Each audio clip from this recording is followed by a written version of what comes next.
Les amis, le verdict est tombé pour Vinicius Junior après sa grave blessure.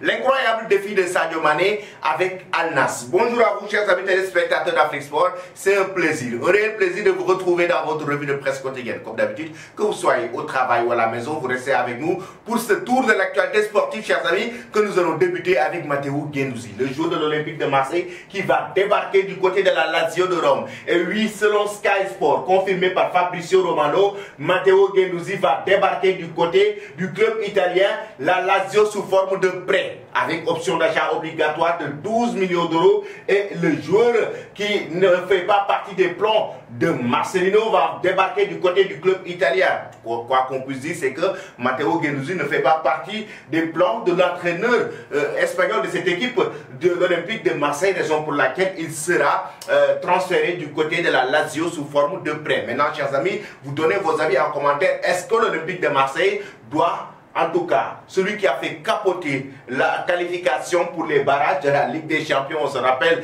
de son match cauchemardesque, de la soirée cauchemardesque de Matteo Guendouzi face à l'Olympia Panathinaikos. Aujourd'hui, que pensez-vous de son transfert du côté de la Lazio? Vous donnez vos avis en commentaire. Ensuite, nous allons directement rester en Italie pour évoquer la rencontre incroyable de l'Inter de Milan face à Cagliari, avec un très beau match de Lautaro Martinez qui fait la une de la Gazzetta dello Sport. Et oui, un premier but inscrit par Denzel Dumfries à la 21e minute de jeu, et c'est à la 30e minute de jeu que Lautaro Martinez double la mise et permet à cette équipe de l'Inter de Milan d'obtenir ses 3 points face à la Cagliari. Mais en même temps, Corriere dello Sport qui revient sur la signature imminente de Romelu Lukaku. Il est attendu ce mardi à Rome pour signer son nouveau contrat avec l'AS Roma et va retrouver son ancien entraîneur de Chelsea. Il s'agit de José Mourinho, gigantesque comme l'a si bien titré le quotidien italien, gigantesco, cette signature de Romelu Lukaku. Que pensez-vous, chers amis,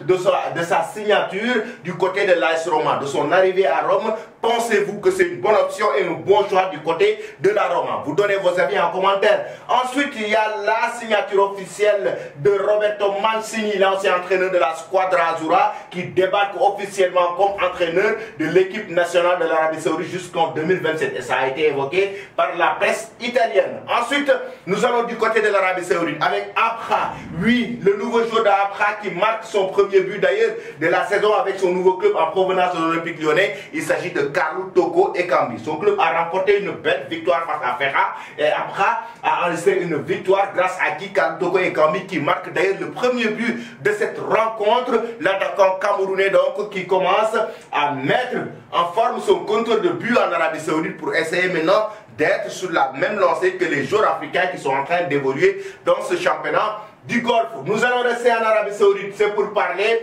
de Sadio Mané et de Cristiano Ronaldo qui vont affronter Al-Shabaab ce soir pour le compte de la Saudi Pro League. Une rencontre électrique qui sera attendue. C'est un choc entre l'équipe de Sadio Mané et l'équipe de Habib Diallo, l'attaquant sénégalais. Les deux hommes sénégalais vont s'affronter pour un choc de la Saudi Pro League et selon le quotidien Stade, Sadio Mané veut confirmer face à Habib Diallo après son premier doublé. C'est un nouveau défi pour l'attaquant sénégalais. Après son premier doublé face à Al Fateh, Sadio Mané va essayer maintenant de faire un autre doublé, c'est-à-dire d'enregistrer un autre doublé, d'enregistrer ou bien même un triplé et essayer maintenant de confirmer ce qu'il a fait face à Al Fateh parce que c'est un match XXL que le joueur sénégalais a délivré et c'est ce qu'il va essayer de confirmer ce soir face à Al-Shabaab. Et selon le quotidien Record, Sadio Mané, une embellie a confirmé un défi donc pour le joueur sénégalais, la confirmation face à cette équipe d'Al-Shabaab,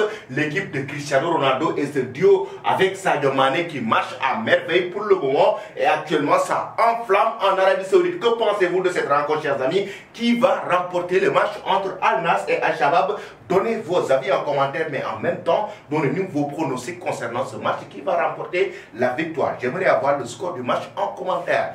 Ensuite, nous filons directement en Espagne avec la presse catalane pour qui Joao Cancelo. Il débarque au Barça. Les deux équipes ont trouvé un accord total. Le FC Barcelone et Manchester City pour un prêt avec option d'achat. Avec la somme de 25 millions d'euros, le joueur portugais va débarquer au sein du club catalan. Et ça enflamme, comme vous l'avez vu, la presse catalane. Il fait la une de Mundo Deportivo. Cancelo y uno más. Mundo Deportivo nous parle d'un transfert avec Xavi Hernandez qui a insisté pour avoir le joueur portugais. De l'autre côté, le Portugais Sport nous parle de deux Joao avec una Branca para dos Joao et Luis, Joao Cancelo et Joao Félix qui sera aussi un joueur du FC Barcelone pour bientôt parce que la presse catalane estime que le Barça a un plan. C'est quoi? Le club catalan va signer dans quelques jours un nouveau partenariat avec une entreprise allemande. Et cette somme de 120 millions d'euros que Libero, l'entreprise allemande, va déverser dans le compte du Barça va permettre au club catalan d'enregistrer non seulement Joao Cancelo, mais aussi Joao Félix, les deux joueurs pour rejoindre l'effectif de Xavi Hernandez.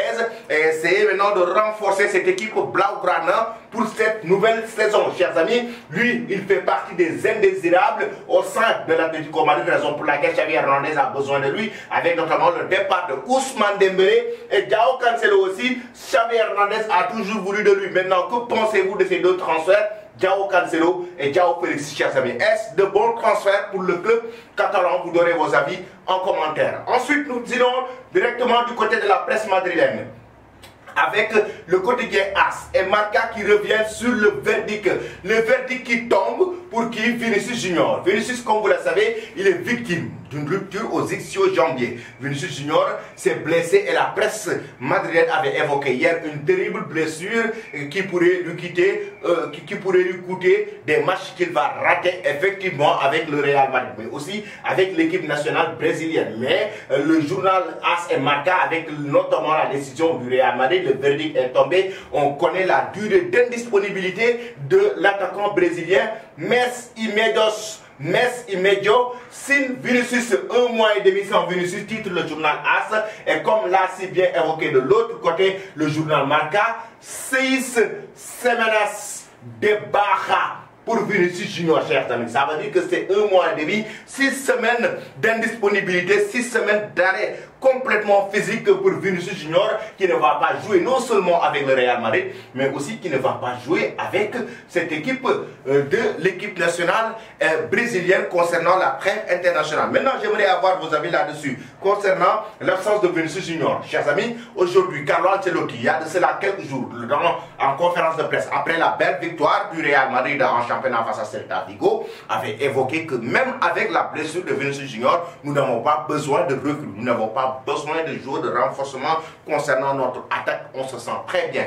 Pensez-vous qu'aujourd'hui, cette posture, la position de Carlo Ancelotti est toujours d'actualité? Pensez-vous qu'aujourd'hui, avec l'absence de Vinicius Junior, le Real Madrid va peiner durant les prochains matchs de championnat, mais aussi des matchs importants avec la trêve internationale au Brésil, mais notamment avec l'équipe nationale, avec le Real Madrid, pensez-vous que sans Vinicius, le club merengue, chers amis, va remporter des victoires? Pensez-vous que Vinicius va beaucoup manquer à cette équipe de Carlo Ancelotti? Et comme il l'a évoqué, sans Vinicius, l'équipe n'a pas besoin de recruter d'autres attaquants. Donnez vos avis en commentaire. Moi, personnellement, j'estime que Vinicius, avec son talent, sa percussion, sa capacité d'éliminer des adversaires, mais aussi la façon dont il pèse dans l'équipe du Real Madrid va beaucoup manquer à l'effectif de Carlo Ancelotti. C'est le joueur le plus dangereux actuellement de la planète football, raison pour laquelle il va bel et bien manquer à cette équipe de Carlo Ancelotti. À mon avis, Vinicius va manquer à l'effectif de Carlo Ancelotti. Chers amis, vous donnez vos avis en commentaire là-dessus. Ensuite, regardez bien, je vais vous quitter avec cette image. El Ittihad a remporté une belle victoire hier et Karim Benzema El Nouébé est sorti à la 42e minute sur blessure. Après, on aura les informations sur la durée de disponibilité, si la blessure est grave ou pas. Regardez les cascades de blessures du Real Madrid. Déjà, il y a Thibaut Courtois out for the season. Oui, out pour toute la saison. Eder Militao out pour toute la saison. Des ruptures de ligaments pour ces deux joueurs. Ferland Mendy qui de retour cette semaine. Dani Ceballos de retour cette semaine. Mais aussi il y a Arda Güler qui est out pour 4 weeks, c'est-à-dire 1 mois. Vinicius Junior out pour 1 mois et demi. Voici donc les blessures du club de la capitale espagnole, la Casablanca, durant le début de cette saison. Que pensez-vous, chers amis, du Real Madrid? Pensez-vous que l'équipe de Carlo Ancelotti, avec ses blessures, va remporter la Ligue des Champions, la Copa del Rey et le championnat de la Liga? Donnez vos avis en commentaire. Donnez-nous de la force, chers amis. Donnez-nous de la force et abonnez-vous sur cette chaîne pour ne rien rater de l'actualité. Et n'oubliez pas d'activer la cloche de notification. Merci et très bonne journée.